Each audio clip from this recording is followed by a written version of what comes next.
कोई लड़की सेफ नहीं है, कोई भी नहीं। पहले भी हुआ, अब भी हो रहा है और ये होता ही आ रहा है।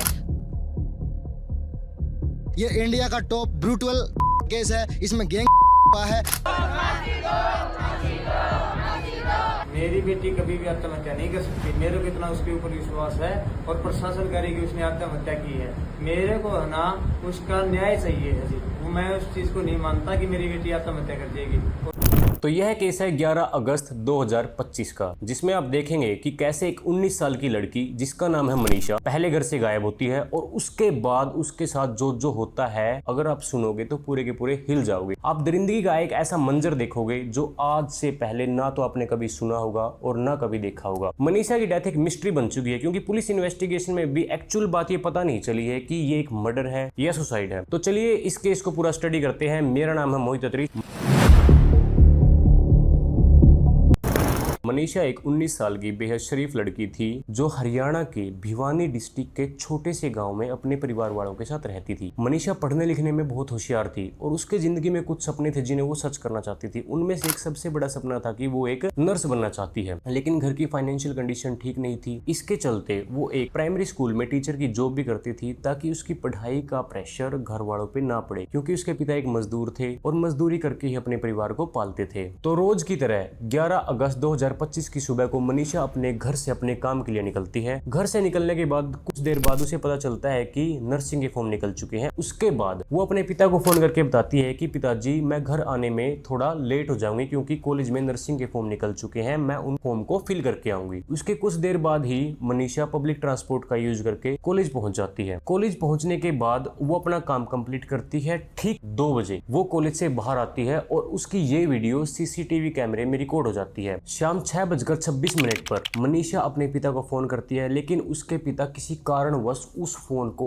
उठा नहीं पाते हैं। लेकिन कुछ देर बाद जब मनीषा के पिता देखते हैं कि मनीषा का फोन आया है तो उन्हें वो कॉल बैक करते हैं, मतलब उनके पास दोबारा फोन मिलाते हैं। लेकिन उस टाइम मनीषा फोन उठाने के लायक नहीं बची थी। अब मनीषा रात तक घर नहीं आती है और बार बार फोन करने के बाद भी मनीषा फोन नहीं उठाती है। इस चीज से परेशान होकर मनीषा के घर वाले पास के पुलिस चौकी या थाने में पहुंच जाते हैं और सारी बातें बताते हैं कि हमारी बेटी इस टाइम घर आ जाती थी और अभी तक आई नहीं है। लेकिन पुलिस वाले इस बात की गंभीरता को नहीं समझते हैं और वो मनीषा के पिता के साथ बदतमीजी करते हैं और उन्हें बताते हैं कि वो किसी लड़के के साथ भाग गई होगी, एक युवा पीढ़ी है, कुछ दिनों के बाद आप तक शादी का कार्ड पहुंच जाएगा। लेकिन मनीषा के पिता इस बात पर पुलिस वालों के साथ बहस करते हैं और उन्हें बताते हैं कि हमारी बेटी ऐसी नहीं है। लेकिन पुलिस वाले उनकी एक नहीं सुनते और उन्हें कहते हैं कि हमने आपकी कंप्लेंट, हमने आपका मामला दर्ज कर लिया है, आप अपने घर जाए, जैसे ही कोई अपडेट होगी हम आपको बताते। अब पूरे 2 दिन बीत जाने के बाद भी मनीषा की कोई खबर नहीं मिलती है। किसी को नहीं पता था कि आखिरकार मनीषा है कहां। मनीषा के फैमिली वालों ने भी मनीषा को ढूंढने की बहुत कोशिशें की, लेकिन लाख कोशिशों के बाद भी मनीषा की कोई खबर नहीं मिलती है। लेकिन इसी बीच एक खबर आती है कि मनीषा मिल चुकी है। लेकिन मनीषा इस कंडीशन में मिली थी किसी ने सोचा नहीं था। पास के ही खेत में मनीषा की बॉडी मिलती है। मनीषा की बॉडी से कुछ पार्ट्स गायब थे, उसके फेस के साथ भी छेड़खानी कर रखी थी और दरिंदगी का एक ऐसा मंजर था जो मैं आपको शब्दों में बयां तक नहीं कर सकता। लेकिन सबसे शॉकिंग बात यह थी कि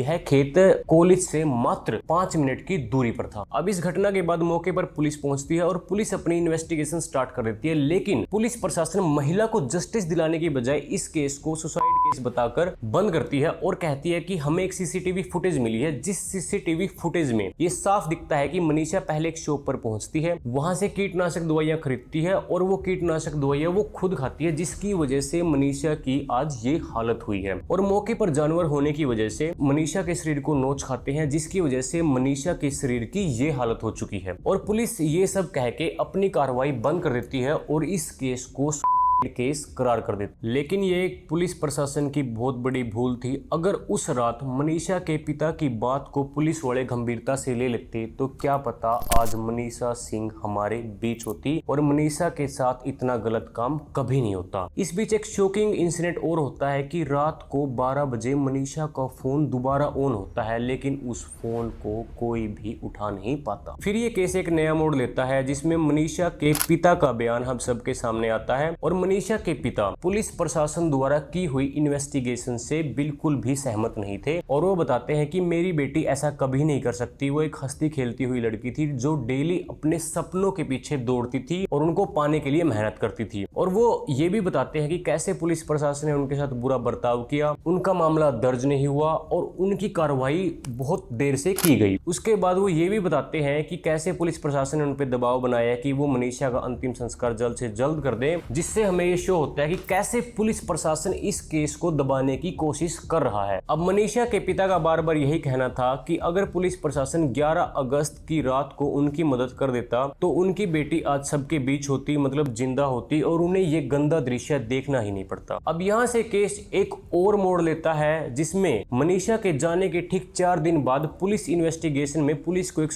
नोट मिलता है। अब पुलिस प्रशासन उस नोट को मनीषा की फैमिली के सामने रखता है और उन्हें बताता है कि देखिए ये नोट आपकी ही बेटी का है और उसने अपनी जान खुद कीटनाशक दवाई खाकर ली है। लेकिन मनीषा के पिता इस बात को नहीं मानते हैं और ना ही इस नोट को रियल मानते हैं और वो बताते हैं कि इस नोट में जो हैंड राइटिंग है वो मनीषा की हैंड राइटिंग से मैच नहीं होती है, तो इसका मतलब क्या है, नोट नकली है। लेकिन पुलिस इस बात को बिल्कुल भी नहीं मानती और वो बताती है कि मनीषा ने अपनी जान ली है। तो देखिए अब आगे क्या होता है। अब इस वाक्य के 10 दिन बीत जाने के बाद भी पुलिस प्रशासन को उस कीटनाशक दवाई की ना तो कोई बोतल और जिसमें वो कीटनाशक दवाई लाई गई थी ऐसा कोई पॉलिथीन पुलिस प्रशासन को उस इन्वेस्टिगेशन स्पॉट पे नहीं मिलता है। इस बात पे मनीषा के पिता एक बहुत बड़ा सवाल उठाते हैं कि आखिरकार वो बोतल या वो पॉलिथीन रैपर वो है कहाँ। अगर वो नहीं है इसका मतलब मनीषा ने वो खाया नहीं है। अब ये केस एक और नया मोड़ लेता है जब पुलिस अपनी इन्वेस्टिगेशन में मनीषा की कॉल डिटेल्स निकलवाती है तो उस कॉल डिटेल में पता चलता है कि मनीषा का सेल फोन रात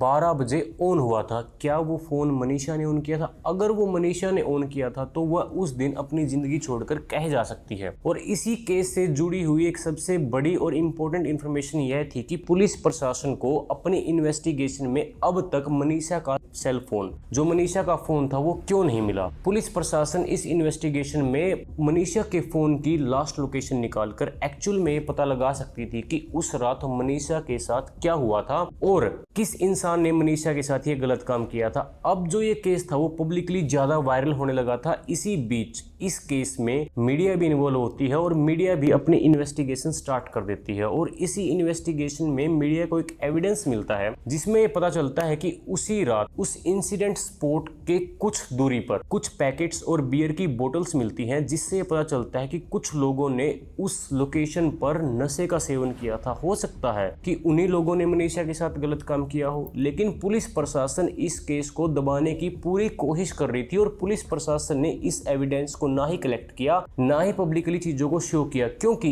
इसमें पुलिस प्रशासन की पहली गलती निकलती है। क्योंकि उस टाइम अगर वो मनीषा के पिता की बात मान लेते तो ये सब नहीं होता। अब इसी के चलते पुलिस प्रशासन ने उस एरिया का इंटरनेट बंद कर दिया था, मतलब जहां पर ये इंसिडेंट हुआ था, जहां पे मनीषा सिंह का केस हुआ था, उस एरिया का इंटरनेट पूरी तरीके से बंद कर दिया गया था क्योंकि ये केस पब्लिकली ज्यादा वायरल होने लग गया था। और ये केस पब्लिकली ज्यादा वायरल ना हो और पब्लिक का कोई भी रिएक्शन ना आए और पुलिस प्रशासन इस केस को जल्दी से जल्दी बंद कर दे, इसीलिए उस एरिया की इंटरनेट सेवाएं बंद कर दी गई थी। अब आगे की बातें इस केस के लिए बेहद जरूरी होने वाली है, तो मैं आपको यह सलाह दूंगा कि आप वीडियो को स्किप ना करें। अब जैसे ही बॉडी का पोस्टमार्टम किया जाता है और पुलिस प्रशासन द्वारा उसकी पोस्टमार्टम रिपोर्ट आती है तो उस पोस्टमार्टम रिपोर्ट में साफ साफ लिखा था कि मनीषा की बॉडी के साथ कोई भी फिजिकली छेड़खानी नहीं करी गई है और पुलिस प्रशासन का यही कहना था कि मनीषा ने कीटनाशक दवाइयां खा के ही अपनी जान ली है और जंगली जानवरों के द्वारा मनीषा की बॉडी से बॉडी पार्ट्स गायब हुए हैं और उसकी बॉडी की ऐसी हालत सिर्फ और सिर्फ जानवरों की वजह से हुई है। लेकिन मनीषा के पिता इस बात को मानने को तैयार नहीं थे और जैसे ही मनीषा के पिता और पब्लिकली ये चीजें वायरल हुई और पब्लिक का दबाव पुलिस प्रशासन पर बढ़ने लगा, तभी पुलिस प्रशासन ने इसका पोस्टमार्टम,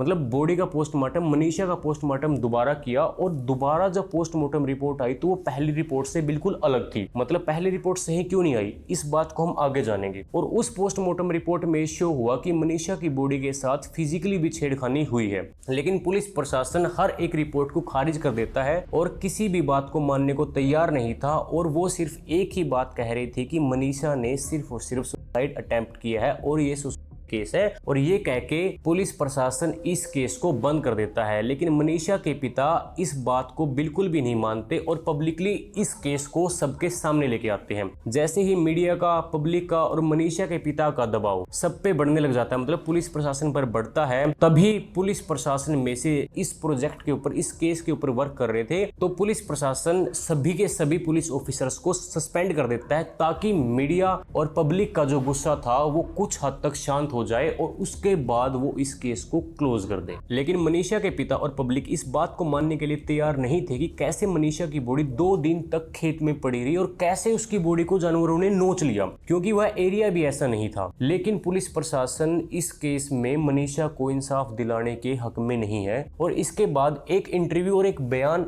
आता है लॉरेंस बिश्नोई गैंग की तरफ से और वो कहते हैं कि अगर मनीषा बहन को इस केस में इंसाफ नहीं मिलता है तो वो बकायदा इस केस में खुद आएंगे और मनीषा के कातिलों को सजा खुद देंगे। तो देखते हैं कि इस केस में आखिर में होता क्या है, क्योंकि यह डेथ एक पूरी तरीके से मिस्ट्री बन चुका है, क्योंकि ये केस अभी तक सोल्व ही नहीं हुआ है। अब बहुत केसों में कल्प्रिट्स को सजा नहीं मिलती है, ऐसे ही केस क्लोज करने पड़ते हैं क्योंकि पुलिस प्रशासन पब्लिक के दबाव में आकर अक्सर ऐसे केसेस को बंद कर देता है जिन केसेस में एविडेंस कलेक्ट नहीं होते। तो वीडियो को एंड तक देखने के लिए thank you. Do subscribe button और बेल आइकन को दबाएं ऐसे ही क्राइम स्टोरीज के लिए। Thank you.